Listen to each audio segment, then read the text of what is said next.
Yeah, so Athens of the North is an episodic monologue that follows the lives of Edinburgh residents and visitors over the course of a single day.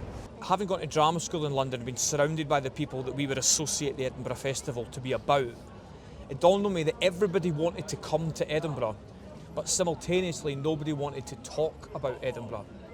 Yeah. So I kind of used the unique niche of having been at drama school in London and been very much part of those circles, but also being directly from here. Yeah. And I just kind of married the two together. So the show became a one-person monologue, but episodic, because I wanted it to be about more than the perspective of just one person.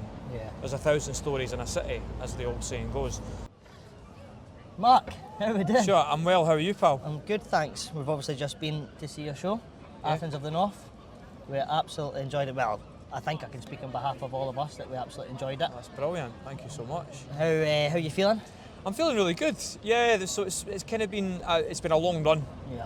Yeah. That was show 13 today, which went really, really well. It was completely sold out.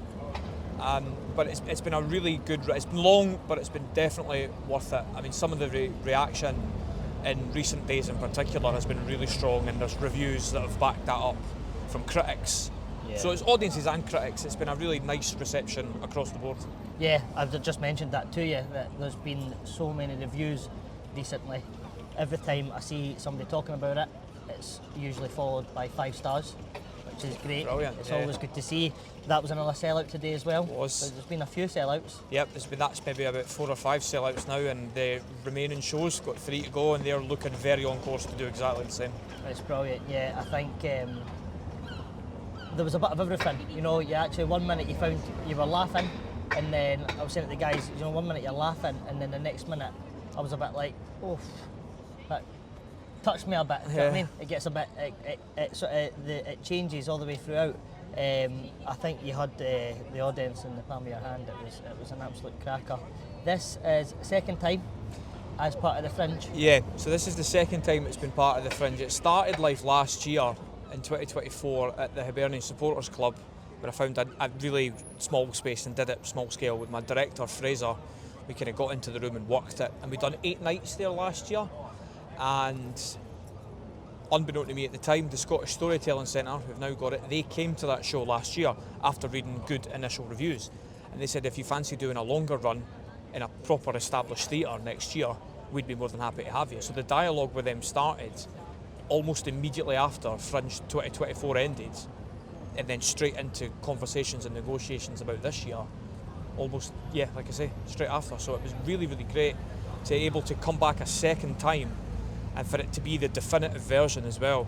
It's been published in paperback in a proper theatre with raked seating and a full lighting rig, sound desk and operators, and yeah. So it's been a really, really nice progression, a graduation, as my director calls it, which I think is a really good way to describe it. Yeah, it's brilliant. I mean, it's so slick, professional. It blew me away how one guy can be on that stage and can just, I mean, I was saying to them, the jumping from characters, it's so impressive. It really is. I want to, we touched on it, I remember when we actually had a wee night out after Lee's gig a while back. We touched on the sort of story of Athens of the North and how you came up with the idea. Can you just give us a wee rundown? Yeah, so Athens of the North is an episodic monologue that follows the lives of Edinburgh residents and visitors over the course of a single day. Because I've been living in London for the past 5-6 years, so this is really the first year that I've had consecutively of living back in Edinburgh full time again. And it's been great, and I realised that when I wrote that initial first draft while I was still living away, it dawned on me that having gone to drama school in London and been surrounded by the people that we would associate the Edinburgh Festival to be about, it dawned on me that everybody wanted to come to Edinburgh, but simultaneously nobody wanted to talk about Edinburgh. Yeah. So I kind of used the unique niche of having been at drama school in London and been very much part of those circles, but also being directly from here. Yeah. And I just kind of married the two together. So the show became a one-person monologue, but episodic, because I wanted it to be about more than the perspective of just one person.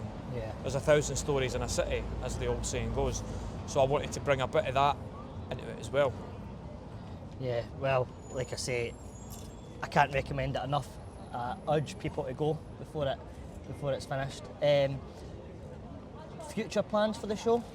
Future plans for the show, there's nothing at the moment. Now that it's been professionally published and is in paperback out in the world, I will probably say goodbye to it for a long time.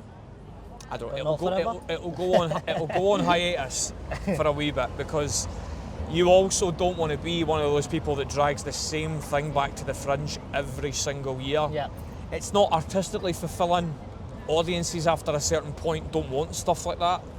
So it's just the old analogy, you know, you go and break up the jam and go and form the style council.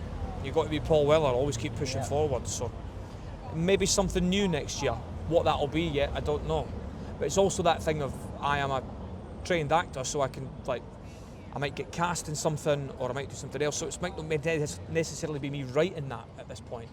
So it's actually been a great experience. I don't want to do that, but it's my debut as a writer. Yeah. It's the first full thing I've actually written. So for that to be published at the first time of asking is, well, a literal dream. It's you in paper forever now. So I think it's a nice time to say goodbye to it for now. But as long as people in Edinburgh are relegated, particularly during times of the festival, by the powers that be, that play will always have a life if that continues to be the case. Well, talking about Edinburgh, another Edinburgh icon like yourself, Irvine Welsh. Stop it. Aye. Has got the premiere of his film coming out next week. On Wednesday. Yeah, and you have got an exciting part to play in that. I do, yeah. So the film's called Reality Is Not Enough, and it's a docudrama about the life, the times, the creative work of Irvine Welsh. And the director, Paul, who's a great guy, the director of this film, Paul, had come to see the original Athens of the North at the Hibs Club last year, and really liked what he saw, and he said, listen, I'm doing this film with Irvine Welsh, and we'd love you to be a part of it. So I went up to the studio, which is ironically just round the corner from here, Offbeat Studio on the High Street, less than 100 yards round the corner. And it's this beautiful old tenement flat that the guy's converted into this full studio. He's been operating it for over 30 years. It's incredible. And so I just kind of went into the studio, and the actors that will appear in Irvine's film are all narrating segments of his work from various novels and whatnot. So I've been doing bits from The Acid House, I've been doing bits from Maryborough Stock Nightmares, I've been doing bits from The Blade Artist, I've been doing bits from Trainspotting, and it's been great to nip in over the course of the year to see the progress of this fully come up to the point of a premiere this week. And yeah, the cast is amazing. Stephen Graham, Liam Neeson, Maxine Peake, Nick Cave from Nick Cave and the Bad Seeds. So the cast is really as good as it gets. And for me to be in amongst them like that is utterly wonderful. Yeah. Listen, Mark, thanks very much for your time. Sure, Well done no again worries today. at all. And thanks for coming to the show. Cheers.